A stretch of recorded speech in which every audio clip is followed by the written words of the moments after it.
Hello students, नमस्कार सभी को। आज के सेशन में पढ़ने वाले हैं हम ज्वालामुखी के बारे में।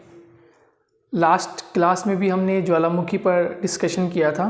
कुछ महत्वपूर्ण जो उसके शब्दावली हैं, जैसे हमने पढ़ा था ज्वालामुखी शंकु, ज्वालामुखी पाइप, ज्वालामुखी छिद्र, ऐसे हमने कुछ नाम पढ़े थे, उस पर हमारा डिस्कशन हुआ था। और आज हम पढ़ने वाले हैं कि ज्वालामुखी के कारण क्या है, कि ज्वालामुखी जो उद्भेदन होता है, ज्वालामुखी इरप्शन होता है, ज्वालामुखी क्रिया होती है, उसके प्रमुख कारण क्या क्या होते हैं। और फिर कंटिन्यूटी में आगे हम कुछ और महत्वपूर्ण पॉइंट्स को कवर करेंगे कि ज्वालामुखी के प्रकार कौन कौन से होते हैं, किस किस प्रकार के ज्वालामुखी के प्रकार हैं, उस पर हमारा डिस्कशन होगा। तो सबसे पहले आज के सेशन में, आज के इस क्लास में हम बात करने वाले हैं ज्वालामुखी का जो उद्भेदन होता है, ठीक है, ज्वालामुखी की जो उत्पत्ति होती है या जो उद्गार होता है, उसके कारण क्या क्या है। तो फर्स्ट ऑफ ऑल हम पॉइंट सबसे पहले लिखेंगे, हेडिंग जो हो जाएगी हमारी, वो सबसे पहली हेडिंग होगी ज्वालामुखी उद्गार के कारण या ज्वालामुखी उत्पत्ति के कारण। यहाँ लिख देते हैं हम ज्वालामुखी उत्पत्ति के कारण, ठीक है, या फिर हम इसको ज्वालामुखी उत्पत्ति के कारण या फिर उद्गार के कारण भी कह सकते हैं। ठीक है, आप कुछ भी इसमें नाम लिखना चाहें, उत्पत्ति के कारण भी लिखते हैं, causes of origin of volcano, या सेम इंग्लिश में तो हम इसको यही बोलते हैं causes of origin of volcano, यानी कि ज्वालामुखी की उत्पत्ति के कारण कौन कौन से हैं। तो इस पर हम चर्चा करने वाले हैं। ठीक है, तो सबसे पहला पॉइंट जो होगा डिस्कस करने का, सबसे फर्स्ट पॉइंट हम बात करने वाले हैं, फर्स्ट पॉइंट उसका होगा भूगर्भ में उपस्थित, भूगर्भ में उपस्थित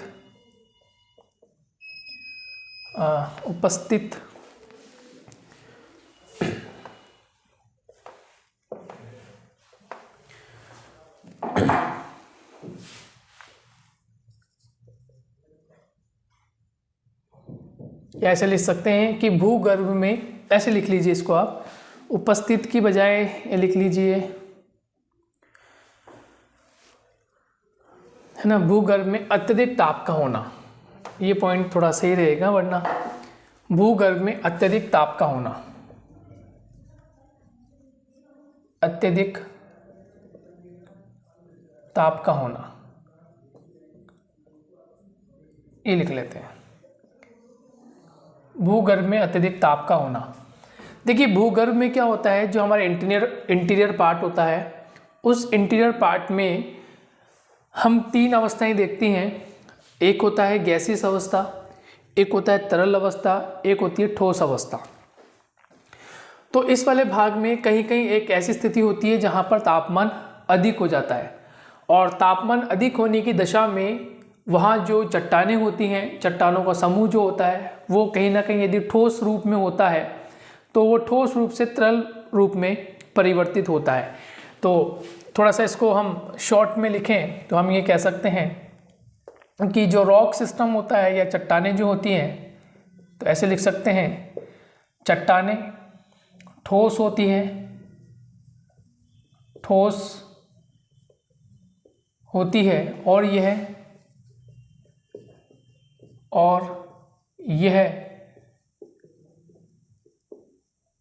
तापमान के कारण, और यह चट्टानें ठोस होती है और यह तापमान के कारण तरल होती है, तरल होती है। उसके पश्चात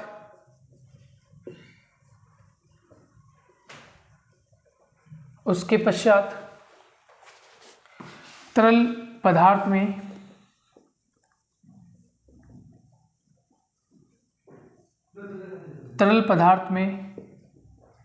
देखिए, तरल पदार्थ में क्या होता है, तो तरल पदार्थ में ऊष्मा निहित होती है, ये गैस निहित होती है। ठीक है, तो ऐसे लिख सकते हैं, गैस निहित होती है, गैस निहित होती है, गैस निहित होती है और वह गैस भूगर्भ से धरातली भाग में आती है और वह तरल पदार्थ, और वह तरल पदार्थ भूगर्भ से धरातल पर आ जाता है, धरातल पर आ जाता है।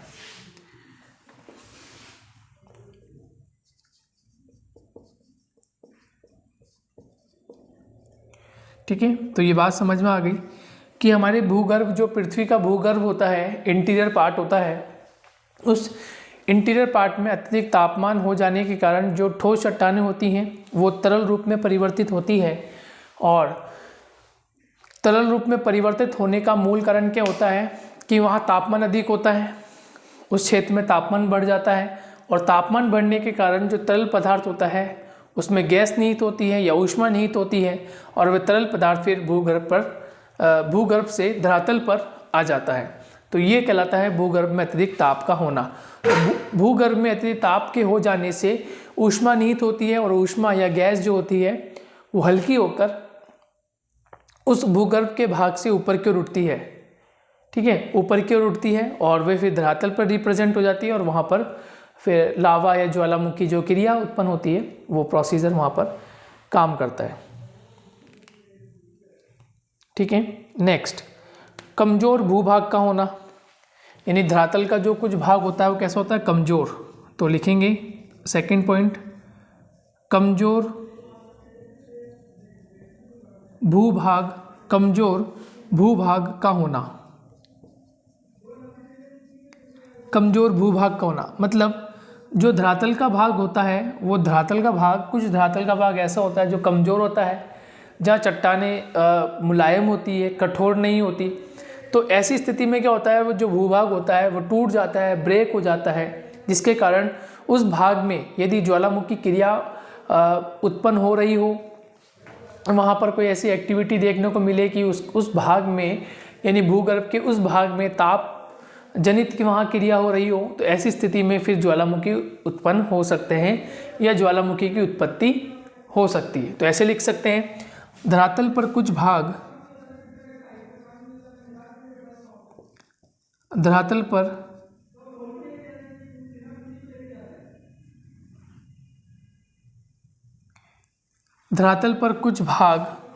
पर कुछ भाग कमजोर होता है।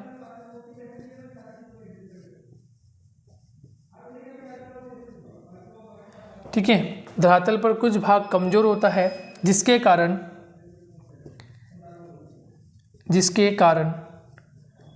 उस भाग में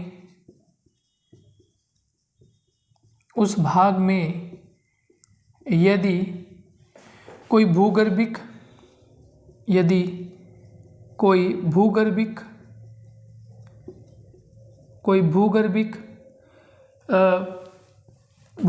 ताप का संचयन हो, तो वे अचानक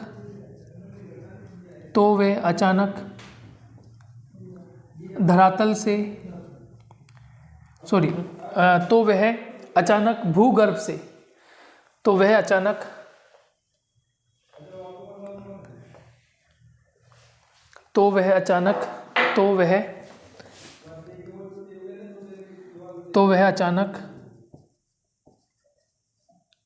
कहाँ से, भूगर्भ से धरातल पर प्रकट हो जाता है, धरातल पर प्रकट हो जाता है। क्लियर हो गया? तो ये कंडीशन कब होती है, ये कंडीशन अप्लाई कब होगी, जब कमज़ोर भूभाग होगा। तो कमज़ोर भूभाग होने से धरातल का जो भाग कमज़ोर होता है, जिसके कारण उस भाग में यदि कोई भूगर्भिक ताप का संचयन होता है तो वह अचानक भूगर्भ से धरातल पर प्रकट हो जाता है। उसको हम बोलेंगे कमज़ोर भूभाग का होना। ठीक है, नेक्स्ट,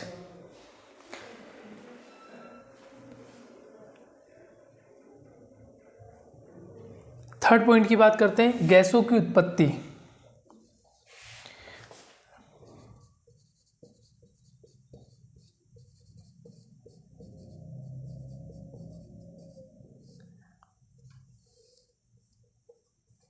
गैसों की उत्पत्ति, अब गैसों की उत्पत्ति कैसे कि पृथ्वी के आंतरिक भाग में क्या होता है कि पृथ्वी का आंतरिक भाग जो होता है उस आंतरिक भाग में कहीं ना कहीं कोई चट्टानें या कोई ऐसा मोमेंट होता है जहां वो दरारें हो जाती हैं, है ना, दरार वाला भाग होता है।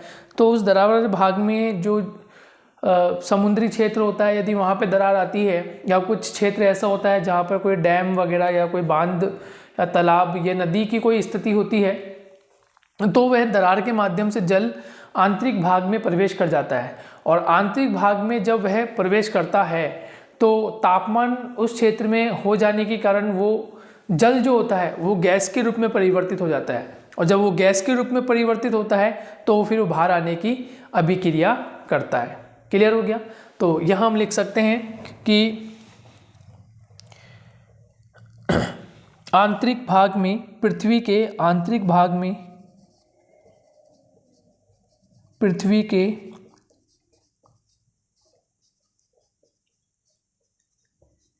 पृथ्वी के आंतरिक भाग में दरारों के कारण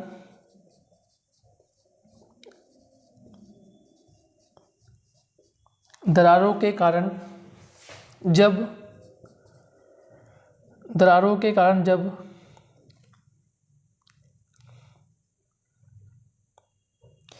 पृथ्वी के आंतरिक भाग में दरारों के कारण जब जल प्रवेश कर जाता है, जल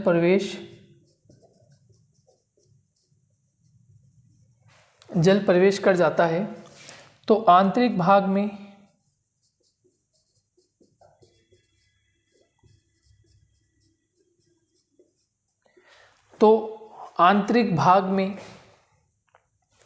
तापमान होने के कारण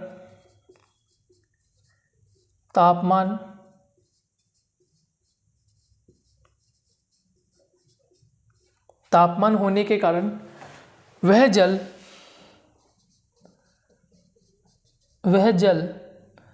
जलवाष्प के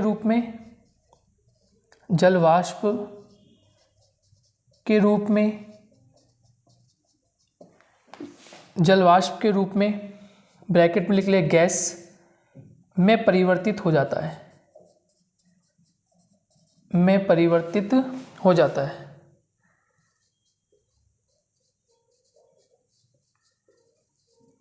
बात समझ में आती है इतनी? तो ये होता है गैसों की उत्पत्ति। तो गैसों की उत्पत्ति के कारण हम क्या देखते हैं कि पृथ्वी के आंतरिक भाग में इस प्रकार की क्रियाएं देखने को मिलती हैं। ठीक है, नोट कीजिए आप इसे। और ये जलवाष्प होता है, फिर ये आंतरिक भाग से गैसों के माध्यम से बहुत बड़ा विकराल रूप धारण कर लेता है और आंतरिक भाग से ये धरातल पर प्रकट होता है। नोट कीजिए इसे आप।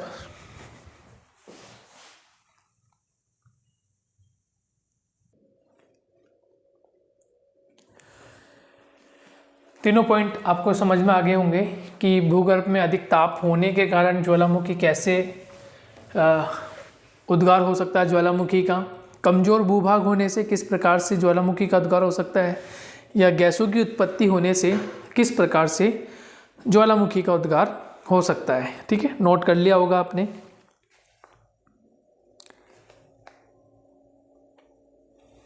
नेक्स्ट, अब हम बात करते हैं नेक्स्ट पॉइंट की और देखते हैं जो नेक्स्ट पॉइंट होगा आपका भूकंप के कारण ज्वालामुखी की उत्पत्ति। अब देखिए, भूकंप के कारण ज्वालामुखी की उत्पत्ति देखा जाए तो ये बेसिकली उन क्षेत्रों में होती है जहाँ पर ज्वालामुखी यदि एक्टिव हो रहा है। ठीक है, यदि वहाँ पर कुछ ऐसी परिस्थिति देखने को मिलती है जहाँ पर कोई जलीय स्रोत हो और वहाँ यदि भ्रंश की स्थिति उत्पन्न हो जाए।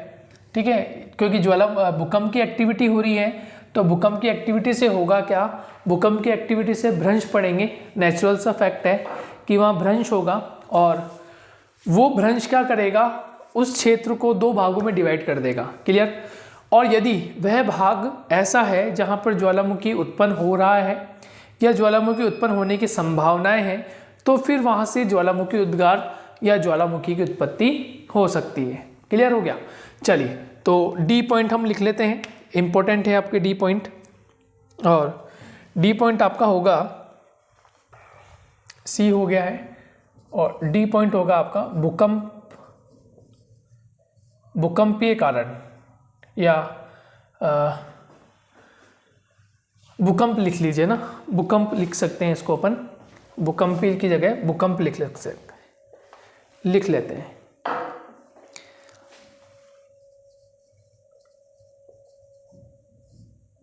भूकंप, देखिए अब वैसे तो मैं समझा दिया, लेकिन अब इसको मैं शॉर्ट में लिख रहा हूं। तो भूकंप से क्या होगा, भ्रंश के कारण, ठीक है, भ्रंश के कारण। आपको नेचुरली पता है कि यदि भूकंप होता है तो इसका मतलब वहाँ भ्रंश की एक्टिविटी होती ही है। तो भ्रंश के कारण ज्वालामुखी क्रिया उत्पन्न हो सकती है, भ्रंश के कारण ज्वालामुखी क्रिया उत्पन्न या ज्वालामुखी की उत्पत्ति, है ना। तो ज्वालामुखी क्रिया उत्पन्न हो सकती है,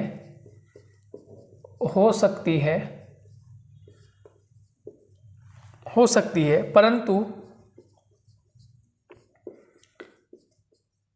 ऐसी क्रिया के लिए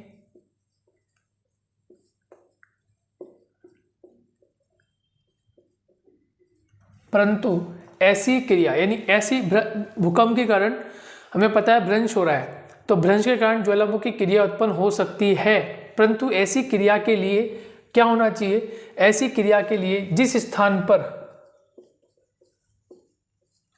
स्थान पर इसको यही लिख देते हैं,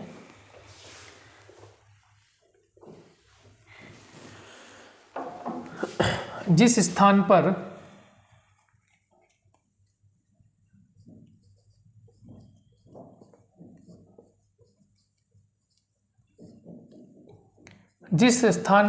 भ्रंश बना है, जिस स्थान पर भ्रंश की उत्पत्ति हुई है,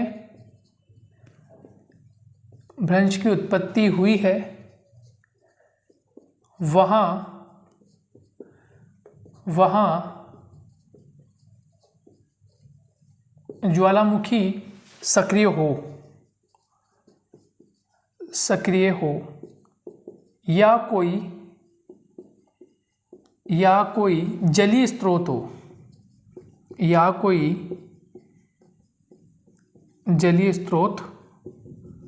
हो। देखिए बात समझ में आई है कि भ्रंश के कारण ज्वालामुखी क्रिया उत्पन्न हो सकती है, परंतु ऐसी क्रिया के लिए जिस स्थान पर भ्रंश की उत्पत्ति हुई है, समझ में आई बात। ये भ्रंश के कारण किसकी उत्पत्ति हो सकती है, तो भ्रंश के कारण ज्वालामुखी की उत्पत्ति या ज्वालामुखी क्रिया उत्पन्न हो सकती है या ज्वालामुखी की उत्पत्ति हो सकती है, परंतु ऐसा होने के लिए क्या चाहिए, भ्रंश की उत्पत्ति जिस स्थान पे हुई है वहाँ ज्वालामुखी सक्रिय होना चाहिए या फिर कोई जलीय स्रोत होना चाहिए।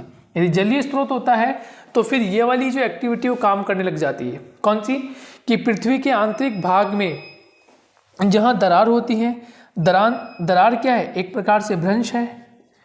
दरार क्या एक प्रकार से भ्रंश है।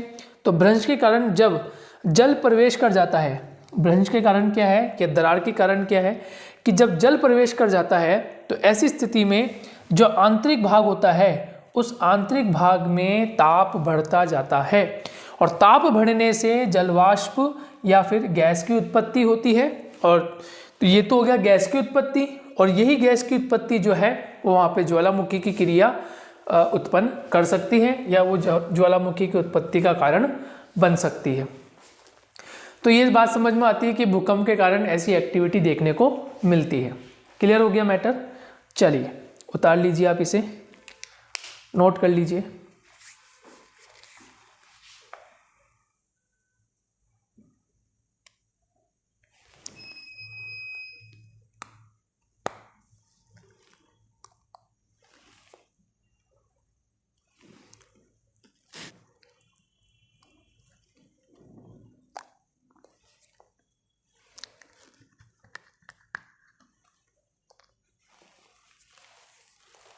नोट कीजिए।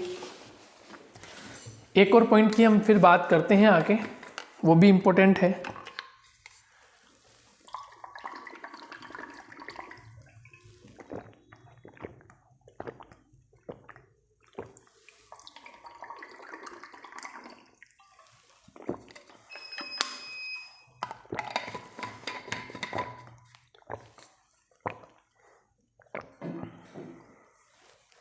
ठीक है, इसको हटा देते हैं हम। ये पॉइंट भी कवर हो गया होगा आपका, इसको भी हटा देते हैं। देखिए नेक्स्ट पॉइंट जो होने वाला है उसका संबंध पूर्व की कक्षाओं से है, और ये जो पॉइंट हमने लिखा है भूकंप, ये भी आप पढ़कर आ चुके हैं पूर्व की कक्षाओं में। क्लियर, ये हमने पूरा टॉपिक पढ़ा है। और अब जो पॉइंट हम लिखने जा रहे हैं ये भी इम्पोर्टेंट है, ये भी ज्वालामुखी उत्पत्ति का कारण बनता है, और इसको आप पहले भी पढ़ चुके, तो ज़्यादा डिटेल में नहीं समझाने की आवश्यकता पड़ेगी मैं समझता हूँ, लेकिन मैं आपको पॉइंट बता दूंगा कि क्या रीज़न है।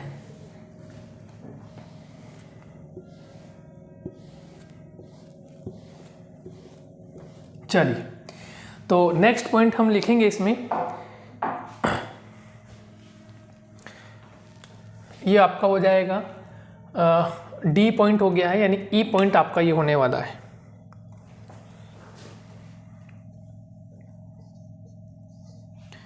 और ई पॉइंट होगा आपका प्लेट विवर्तनी की, प्लेट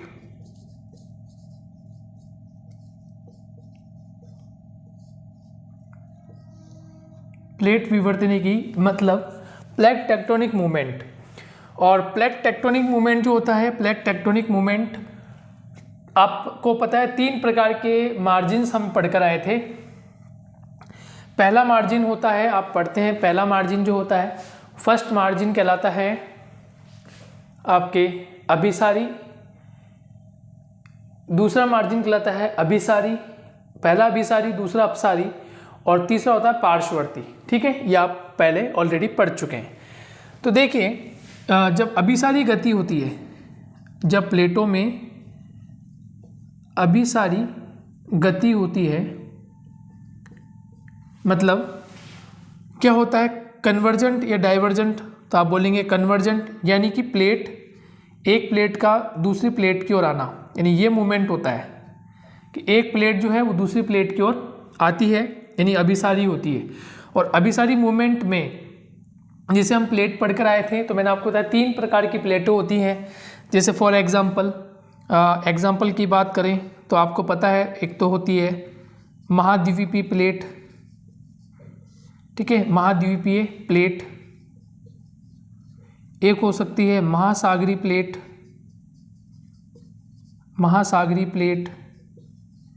और एक हो सकती दोनों, यानी कि महाद्वीपीय और महासागरीय, इस प्रकार की हो सकती है। ठीक है, ये एग्जाम्पल के तौर पर आपको पता है। अब देखिए, जब अभिसारी की गति होती है, तो डिपेंड करता है कि यहाँ 2 महाद्वीपीय प्लेट हैं या 2 महासागरीय प्लेट हैं, या एक महाद्वीपीय या एक महासागरीय प्लेट है। क्लियर हो गया, क्योंकि 2 प्लेटें हैं। देखिए, नंबर 1 प्लेट है और नंबर यहाँ 2 प्लेट है। 2 प्लेटें हैं, तो 2 प्लेटों में से या तो एक प्लेट महाद्वीपीय हो सकती है और दूसरी भी कौन सी हो, महाद्वीपीय प्लेट। क्लियर, तो ज्वालामुखी क्रिया नहीं होगी, या ध्यान रखना है, जब ये भी महाद्वीपीय और ये भी, यानी कि यहाँ 1 नंबर की जो प्लेट है वो भी महाद्वीपीय हो और दूसरे नंबर की प्लेट भी कौन सी है, महाद्वीपीय हो, तो ऐसी अवस्था में भूकंप तो आ सकता है लेकिन ज्वालामुखी क्रिया नहीं होगी। ठीक है, हाँ, यदि भ्रंश की एक्टिविटी है और वहाँ पर यदि इस प्रकार की, जैसे मैंने लिखा है ऊपर, भ्रंश के कारण यदि वहाँ, लेकिन भ्रंश होगा नहीं क्योंकि प्लेटें तो एक दूसरे में ज्वाइंट हो रही है, तो यहाँ बेसिकली क्या होता है, फोल्ड होता है, यहाँ वलन पड़ते हैं। इससे क्या होता है, इससे वलन होता है, यानी कि फोल्ड का जो फॉर्मेशन होता है वो यहाँ देखने को मिलता है, फोल्ड का फॉर्मेशन होता है, राइट। अब देखिए, सेकंड प्लेट की बात करें तो सेकंड प्लेट महासागरीय हो सकती है, सेकंड प्लेट महासागरीय हो सकती है, और महासागरीय के साथ दूसरी प्लेट भी कौन सी हो सकती है, महासागरीय हो सकती है। दूसरी भी कौन सी हो सकती है, महासागरीय हो सकती है। तो यहाँ ज्वालामुखी की क्रिया हो सकती है, यहाँ ज्वालामुखी की क्रिया हो सकती है। Got the point? Okay, now next second third की बात करें तो ये महाद्वीपीय, ये महासागरीय। तो महाद्वीपीय महासागरीय, इसका मतलब यहाँ पर भी ज्वालामुखी क्रिया हो सकती है कि एक तो कैसी हो, महाद्वीपीय, और दूसरी कौन सी हो, महासागरीय। तो जब महाद्वीपीय महासागरीय होगी इसका मतलब वहाँ ज्वालामुखी क्रिया हो सकती है। दोनों महासागरीय प्लेटें हैं तो वहाँ ज्वालामुखी क्रिया हो सकती है, और एक महाद्वीप दूसरी भी महाद्वीपीय प्लेट तो वहाँ वलन या फोल्ड की क्रिया हो सकती है, या यूँ कह सकते हैं वहाँ भूकंप भी आ सकता है। लेकिन ज्वालामुखी के चांसेस कम देखने को मिलते हैं। यहाँ बात समझ में आ गई? तो एग्जाम्पल आपको समझ में आ गया होगा। इसको एग्जाम्पल को हम हटा देते हैं।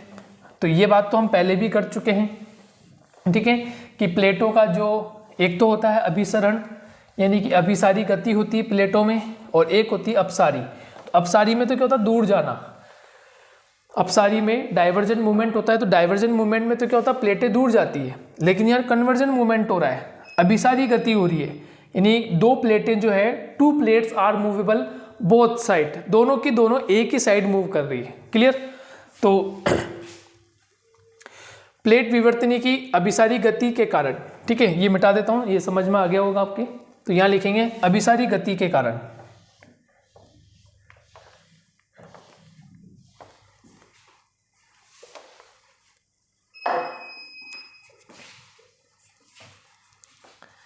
अभिसारी गति के कारण, अभिसारी गति के कारण जब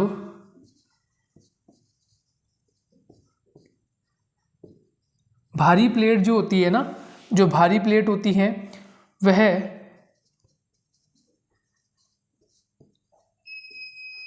हल्की प्लेट के नीचे मूव कर जाती है, ठीक है, मूव कर जाना मतलब नीचे सरक जाती है, सरक जाती है, तथा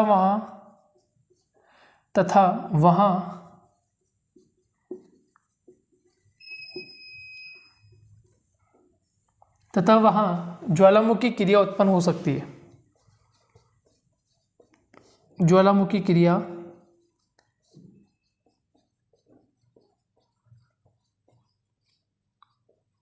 उत्पन्न हो सकती है, ठीक है। बात समझ में आती है यहाँ से इतनी कि अभिसारी गति के कारण जब भारी प्लेट हल्की प्लेट के नीचे सरक जाती है, मूव कर जाती है, स्लाइड कर जाती है, तो वहाँ ज्वालामुखी क्रिया उत्पन्न हो सकती है।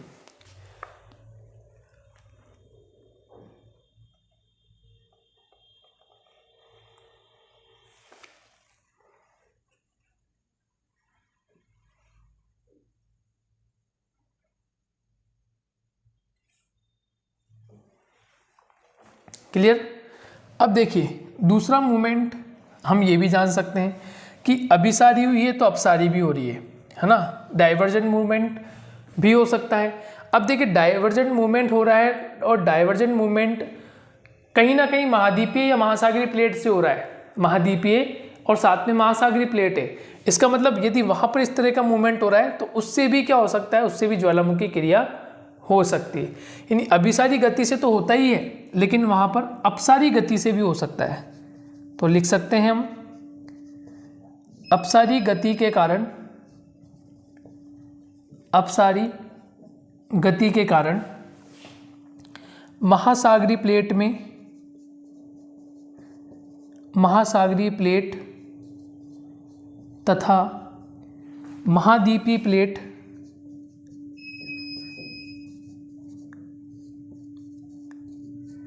महाद्वीपीय प्लेट के अपसरण के कारण,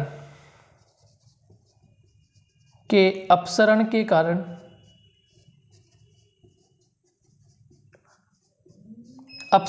कारण ठीक है, अपसारी गति के कारण महासागरीय प्लेट महाद्वीपीय प्लेट के अपसरण के कारण रिक्त स्थान पर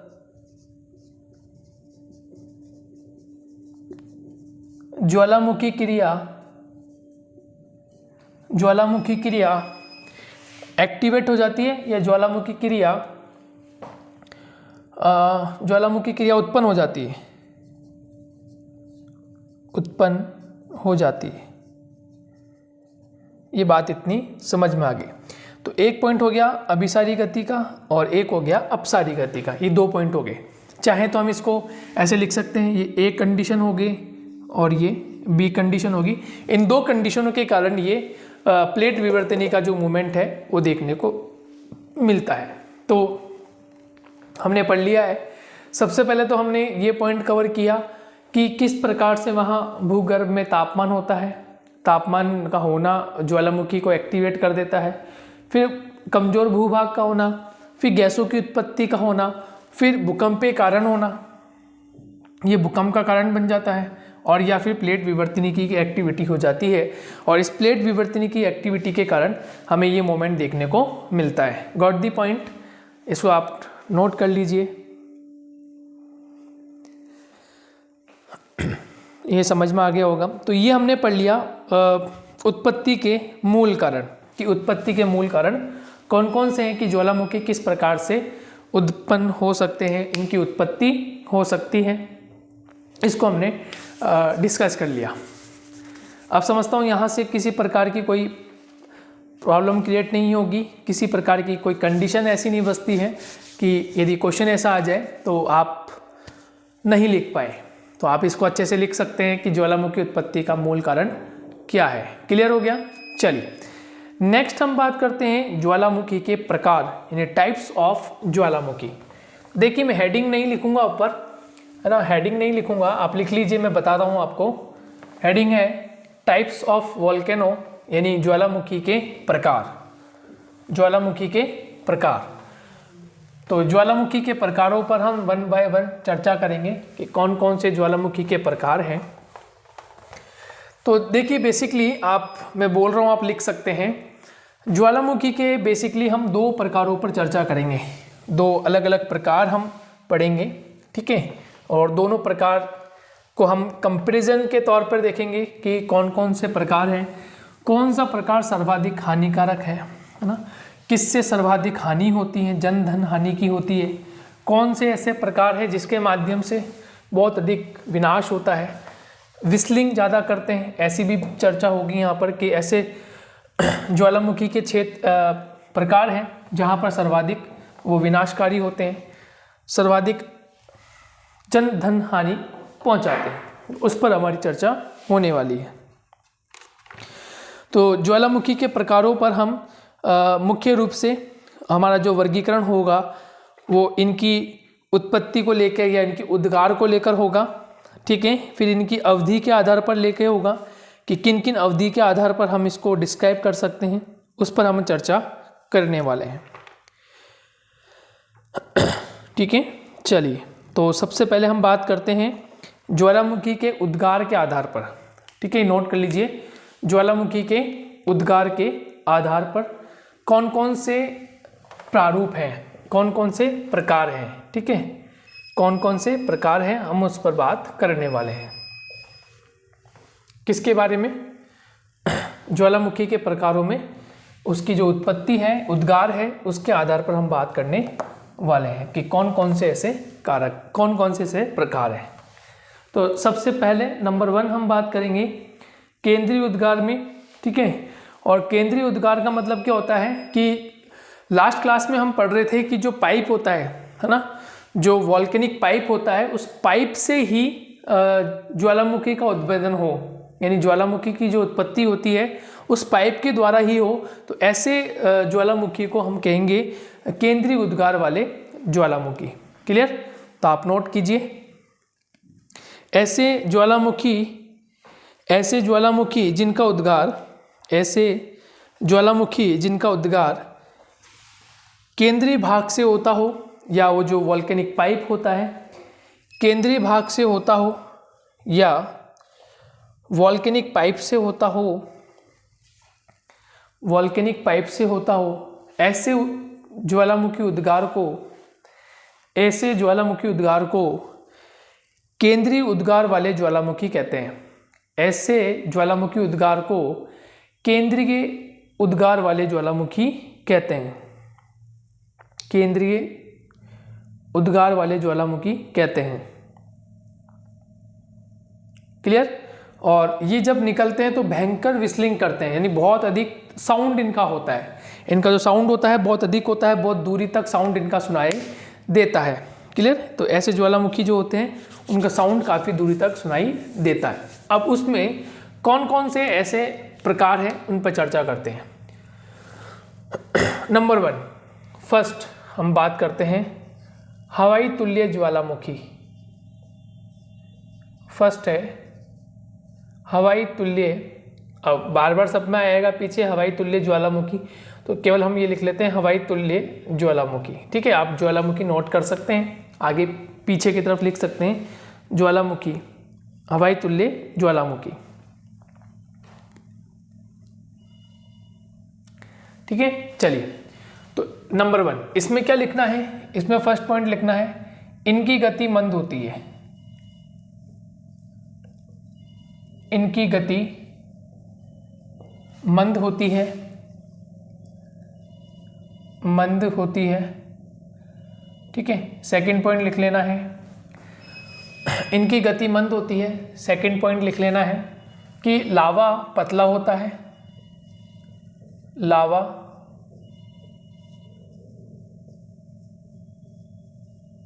पतला होता है, इनकी गति मंद होती है, लावा पतला होता है। और तीसरा शांत स्वभाव के होते हैं।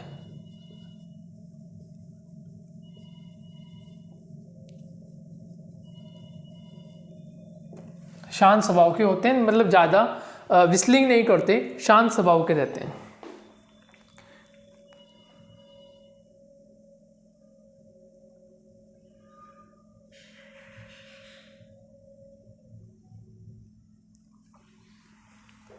ठीक है, गैसों की तीव्रता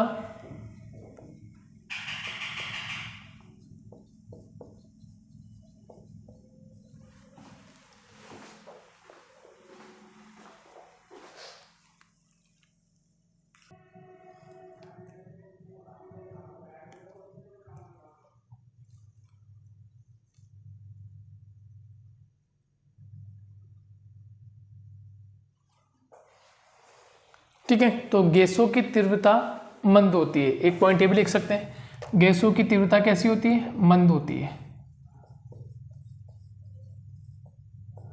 एक पॉइंट हम ये भी यहां पर नोट कर सकते हैं, गैसों की तीव्रता मंद होती है।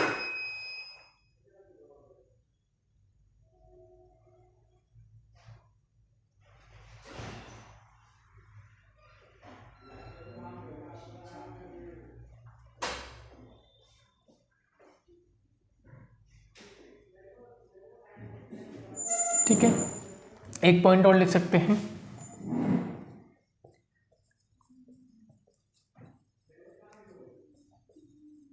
इस प्रकार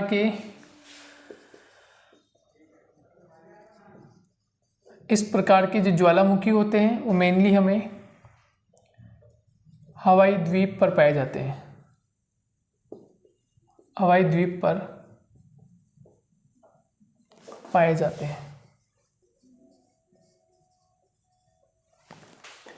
क्लियर। इस प्रकार के जो ज्वालामुखी होते हैं वो हवाई द्वीप पर पाए जाते हैं।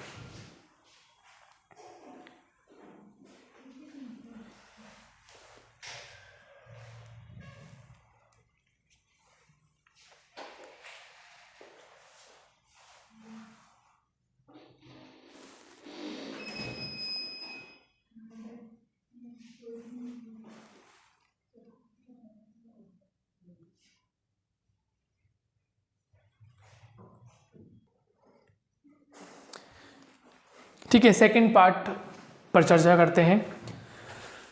इसका सेकंड पार्ट होगा स्ट्रोम्बोली ज्वालामुखी। स्ट्रोम्बोली तुल्य ज्वालामुखी। ठीक है, ये इनसे थोड़ा हैवी होते हैं, यूँ समझ लीजिए। स्ट्रोम्बोली जो ज्वालामुखी होते हैं ये इनसे थोड़ा हैवी होते हैं। ठीक है, तो उद्गार जो इनका होता है, इनका जो उद्गार होता है वो तीव्र गति का होता है। तो इनकी गति हवाई तुल्य की तुलना में अधिक होती है। हवाई तुल्य की तुलना में अधिक होती है।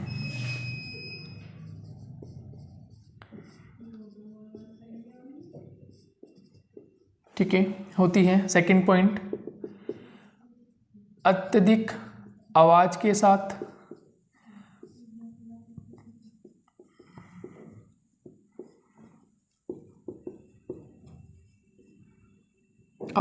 साथ उद्गार होता है।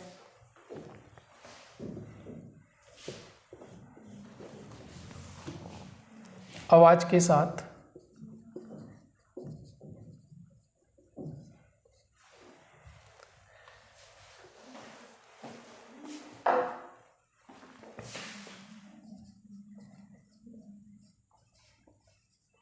ये सभी तरह के जो प्रकार हैं ये सब केंद्रीय ज्वालामुखी के प्रकार हैं।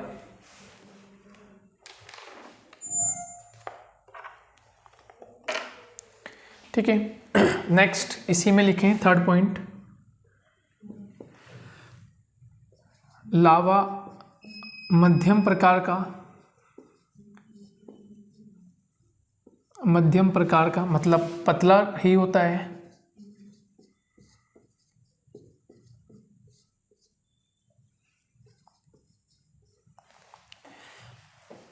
और मोस्टली इस प्रकार के ज्वालामुखी इटली में मिलते हैं। इटली में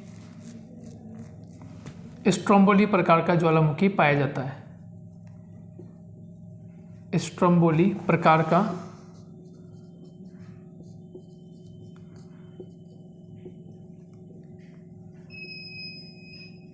ज्वालामुखी पाया जाता है।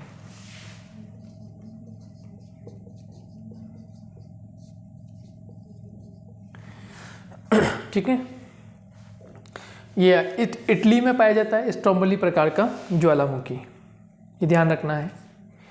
नेक्स्ट है वोल्केनो तुल्य ज्वालामुखी, सी प्रकार का है। वोल्केनो तुल्य ज्वालामुखी, इस पर चर्चा करते हैं। तो पहला हो गया हवाई तुल्य, दूसरा हो गया स्ट्रोम्बोली तुल्य और तीसरा है वोल्केनो तुल्य। ये अत्यंत विस्फोट के साथ प्रभावी होता है। इसका उद्गार जो होता है अत्यंत विस्फोट के साथ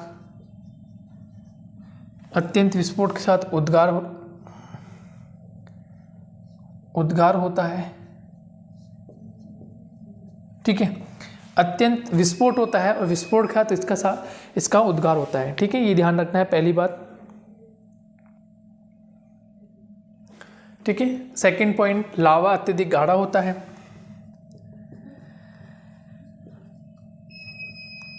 लावा अत्यधिक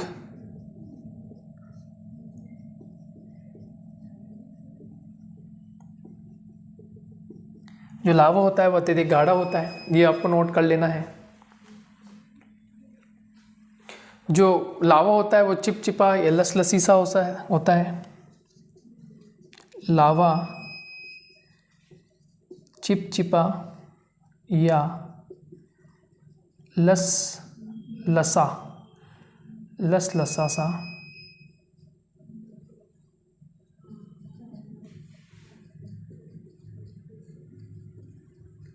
ठीक है, लसलसा सा होता है। तो लावा अत्यधिक गाढ़ा होता है या लावा चिपचिपा या लसलसा सा होता है।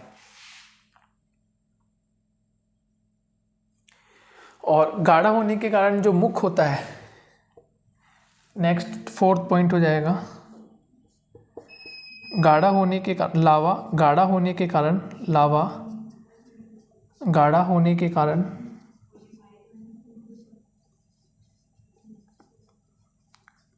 लावा जो होता है गाढ़ा होने के कारण क्या होता है, मुख द्वार पर जम जाता है। मुख द्वार पर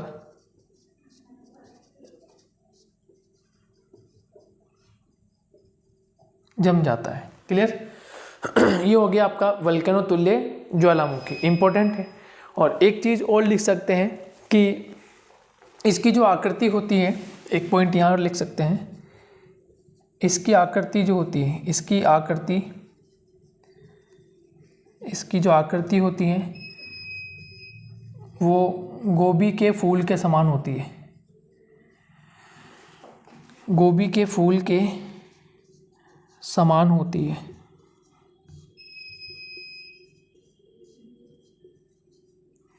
ठीक है? और अक्सर ये जो ज्वालामुखी होता है ये इटली में पाया जाता है। तो इटली का लिपारी द्वीप है, इटली का लिपारी द्वीप में वल्केनो तुल्य ज्वालामुखी पाया जाता है।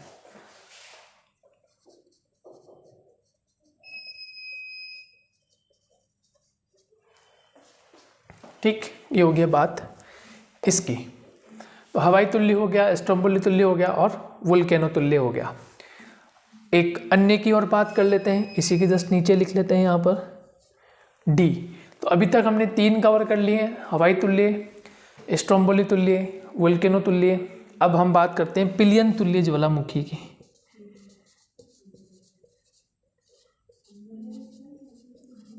पिलियन तुल्य ज्वालामुखी। अब देखिए इसके भी हम 1.1 एक पॉइंट की बात करेंगे। इसका जो फर्स्ट पॉइंट होगा वो होगा, जैसे ही लिखा अत्यधिक विस्फोटघात उद्गार, तो वही बात, तीव्र आवाज़ के साथ,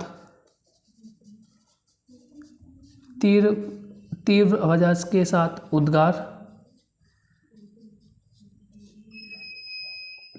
पहला पॉइंट क्लियर हो गया कि इसका जो उद्गार होता है वो तीव्र आवाज़ के साथ होता है, पहली बात ये ध्यान रखना है। ठीक है? लावा अत्यधिक गाढ़ा होता है।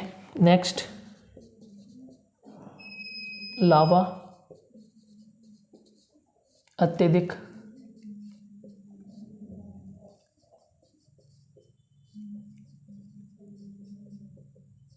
लावा जो होता है वो अत्यधिक गाढ़ा होता है। तो उसके 1 by 1 जो कंपेरिजन है, यहाँ तक लावा जो था वो मध्यम प्रकार का था, यानी कि यहाँ तो पतला था, यहाँ पर भी पतला आपको मिलेगा। देखिए यहाँ पर भी लावा पतला था, लेकिन उसके बाद लावा जो है वो धीरे धीरे गाढ़ा होता है, क्योंकि इसमें जो सिलिका की मात्रा है, ठीक है, जिसमें हमने कल पढ़ा था अम्लीय और क्षारीय लावा, तो उन जैसी प्रधानता होने के कारण ये लावा जो है वो गाढ़ा होता जा रहा है।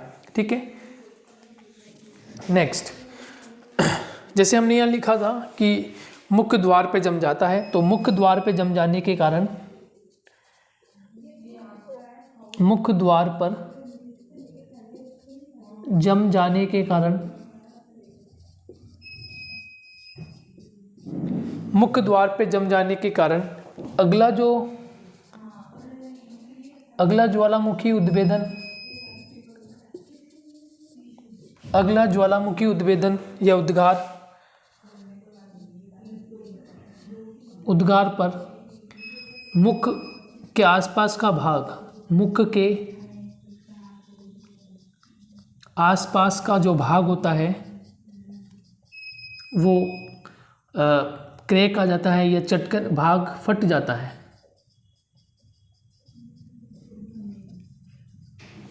ठीक है? ये आपको बात समझनी है कि मुख्य द्वार पर जो लावा जमता जाता है, तो अगला जब ज्वालामुखी फूटता है तो उसके आसपास का भाग जो होता है वो फट जाता है, टूट जाता है, चटकने आ जाती हैं। ठीक है? इस प्रकार का ये पिलियन प्रकार का तुल्य ज्वालामुखी होता है। ये लिख सकते हैं एक और पॉइंट, ये क्राकाटोवा इंडोनेशिया द्वीप समूह है, क्राकाटोवा। ठीक है? यहाँ 4th पॉइंट, क्राकाटोवा ज्वालामुखी इंडोनेशिया में पाया जाता है। इंडोनेशिया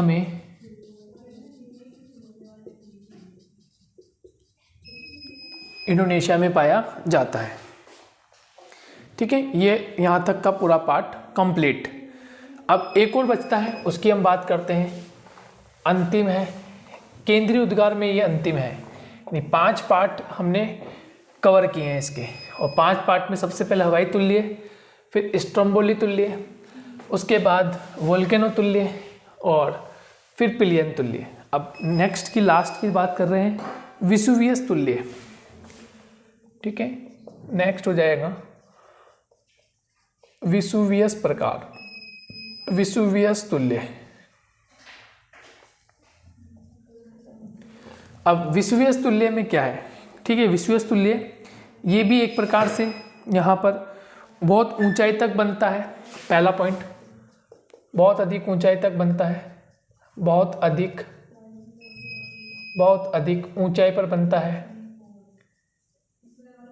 ऊंचाई पर बनता है। और सेकंड पॉइंट, फूल गोभी जैसा आकार का होता है, फूल गोभी के आकार का पाया जाता है। ठीक है, फिर थर्ड पॉइंट, लावा गाढ़ा होता है, लावा अत्यधिक गाढ़ा होता है, अत्यधिक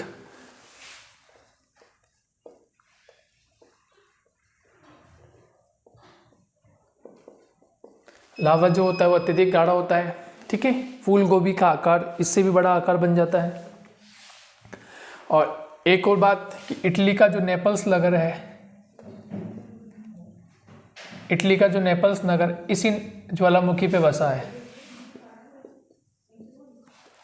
ज्वालामुखी पर बसा है।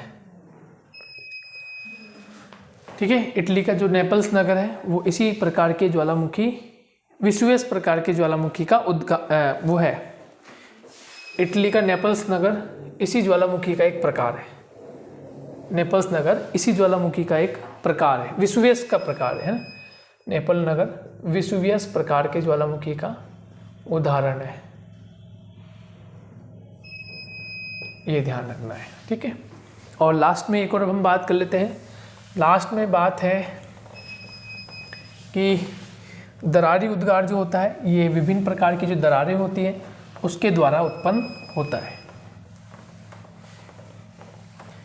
वो दरारी उद्गार में आप लिख लीजिए।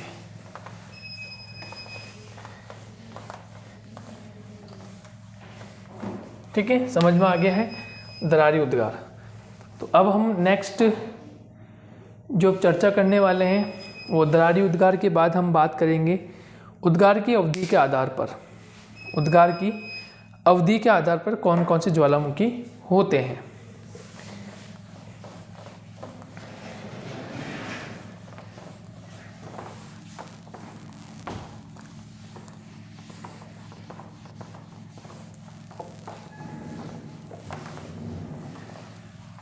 ये लिख लिया होगा आपने।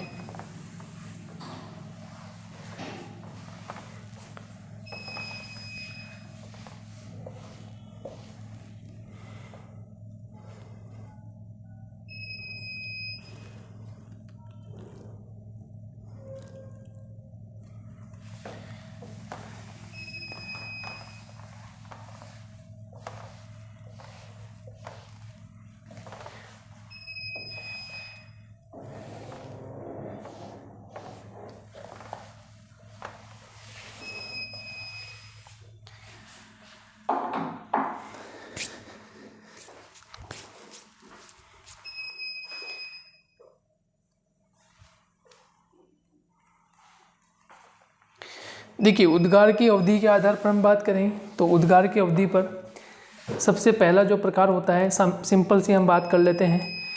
3 प्रकार के होते हैं। पहला होता है जागृत ज्वालामुखी,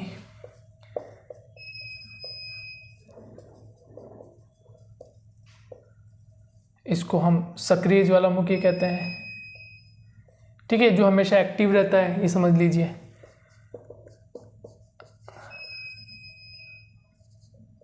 फिर होता है सुषुप्त ज्वालामुखी,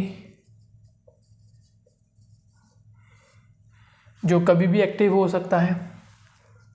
और तीसरा होता है शांत ज्वालामुखी, जो समाप्त हो जाता है, जिस पे फिर बाद में कोई क्रिया संभव नहीं होती। 3 प्रकार के ज्वालामुखी हैं। जागृत, ये किसके आधार पर, अवधि के आधार पर बता रहे हैं। जागृत ज्वालामुखी जो होता है वो हमेशा सक्रिय रहता है, एक्टिव रहता है, वहाँ पर ज्वालामुखी उद्भेदन होता रहता है। तो इस प्रकार के जो ज्वालामुखी होंगे उन्हें जागृत या सक्रिय ज्वालामुखी कहेंगे। सुषुप्त ज्वालामुखी ये कैसे होते हैं, ये कभी भी एक्टिव हो सकते हैं लेकिन कुछ समय के लिए ये समाप्त से हो जाते हैं। बिल्कुल समाप्त नहीं होते लेकिन ये कभी भी एक्टिव हो जाते हैं, ठीक है। कुछ समय पश्चात वापस एक्टिव हो जाएंगे। और उसके बाद हम बात करें शांत ज्वालामुखी, जो कि समाप्त हो जाते हैं तो फिर बाद में कभी विनाश नहीं होता या बाद में उनकी उत्पत्ति नहीं होती, एक्टिव नहीं होते, ठीक है। तो ये 3 प्रकार के हैं। नंबर 1 जागृत, नंबर 2 सुषुप्त और नंबर 3 शांत। क्लियर? तो यहाँ तक हम समझ लिया है इसको। अब नेक्स्ट क्लास में हम बात करेंगे कुछ अन्य फैक्ट्स के साथ, कुछ अन्य स्थलाकृतियाँ कौन कौन सी होती है ज्वालामुखी की, तो उस पर हमारा डिस्कशन होगा। तो मिलेंगे नेक्स्ट क्लास में, ठीक है। और कोई क्वेरीज़ हो, कोई इम्पोर्टेंट चीज़ आपको पूछनी हो तो आप कमेंट बॉक्स में कमेंट कर सकते हैं। तो मिलेंगे नेक्स्ट क्लास में।